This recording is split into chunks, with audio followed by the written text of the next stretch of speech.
शिवसेना ठाकरे गटाचे शहर प्रमुख रविकिरण इंगवले यांनी राजेश क्षीरसागर यांच्यावर केलेल्या आरोपाला शिंदे गटाचे जिल्हा प्रमुख सुजित चव्हाण यांनी प्रत्युत्तर दिले। इंगवले यांनी केवळ राजकीय बदनामीसाठी क्षीरसागर यांच्यावर आरोप केले असून अशा आरोपांना कोल्हापूरची सुज्ञ जनता भीक घालणार नाही, असं सुजित चव्हाण यांनी म्हटलंय की निव्वळ राजकीय बदनामीसाठी रवी इंगवले यांनी हा खेळ सुरू केलेला आहे।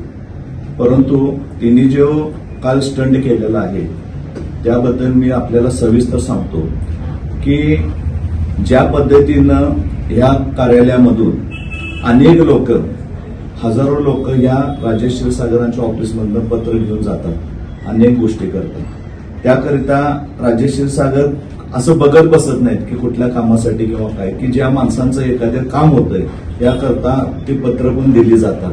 अनेक लोकप्रतिनिधी अनेक पद्धतीनं ही पत्र दिली जातात, पण अशा पत्रा वेळी देत असताना माननीय राजेश क्षीरसागर निव्वळ प्रत्येक गोष्टीवर बघत बसत नाहीत, पण एखाद्याचं काम होतंय, गोरगरिबांची कामं होतात, या गोष्टी करता ते पत्र दिले जातात आणि अनेक सर्वसामान्य लोकांची कामं फक्त राजेश क्षीरसागर यांच्या पत्रावर होतात आणि या दोषापोटी तिने हे स्टंटबाजी काल केलेले आहे आणि त्या स्टंटबाजीला त्या कोल्हापूर शहराची सुज्ञ जनता भीक घालत नाही।